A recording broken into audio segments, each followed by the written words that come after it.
लग्नाचे दागिने म्हणजे श्रीमंत पेशवाई दागिने, नाशिकचे सुप्रसिद्ध सराफ मयूर अलंकार सराफ।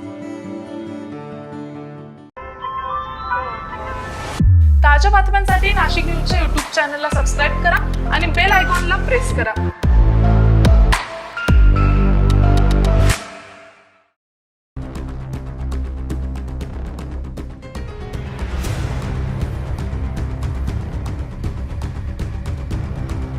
दौंड तालुक्यातील पाटस येथून एक धक्कादायक प्रकार समोर आलाय। भेसळयुक्त दूध विक्री होत असल्याचा संशय व्यक्त केला जातोय। दूध तापवल्यानंतर त्यामध्ये चक्क प्लॅस्टिक सारखा पदार्थ तयार झाल्याचा दावा करण्यात आलाय। दौंड तालुक्यातील पाटस येथे भेसळयुक्त दूध विक्री होत असल्याचा प्रकार समोर आलाय।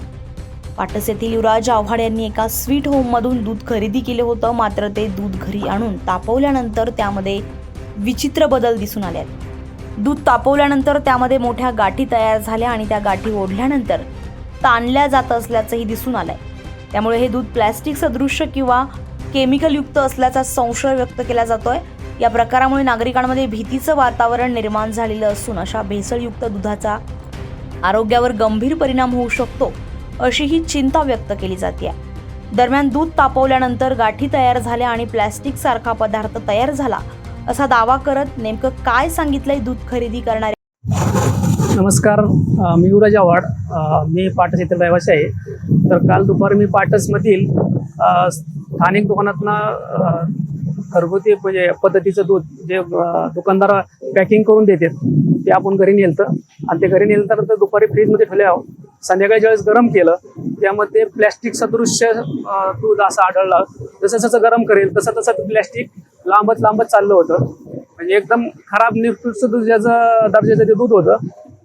तर ते आपल्याला ते समजतच नाही की नेमकं हे दूध आहे का काय, असा प्रकार तयार झाला। पूर्ण प्लॅस्टिक म्हणजे पूर्ण त्याचा गट्टू तयार झाला प्लॅस्टिक सारखा, आणि जसं आपण लांबवल तसा ते लांबत चालला होता।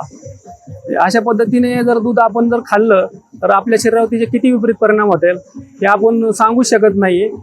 त्यामुळे माझी शासनाला विनंती आहे की आपण निदान कमीत कमी गावोगावी किंवा तालुक्या ठिकाणी एखादं असं केंद्र पाहिजे की तिथं आपण नेऊन आपलं दूध चेक करू शकतो, बाबा आपण खाणारं दूध आरोग्यास चांगलं आहे का। कमीत कमी एवढं आपल्याला जरी कळलं की बाबा आपण नेलेलं दूध खराब आहे किंवा चांगलं आहे, तरी माणूस तेवढं निदान किंवा त्याची बेसिक काहीतरी एक टेस्ट पाहिजे की बाबा आपल्याला माहिती पाहिजे की आपण एवढी घरगुती एखादी टेस्ट असेल की बाबा ते त्यात टेस्ट केल्यानंतर आपल्याला कळलं पाहिजे की बाबा आपण खरोखर दूध चांगलं खातोय का खराब खातोय।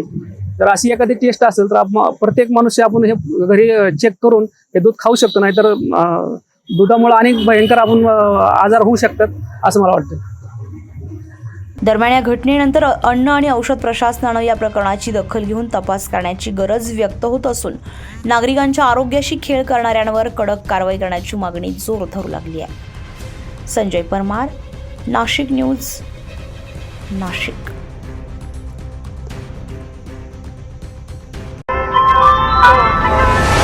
ताज्या बातम्यांसाठी नाशिक न्यूजच्या YouTube चॅनलला सबस्क्राईब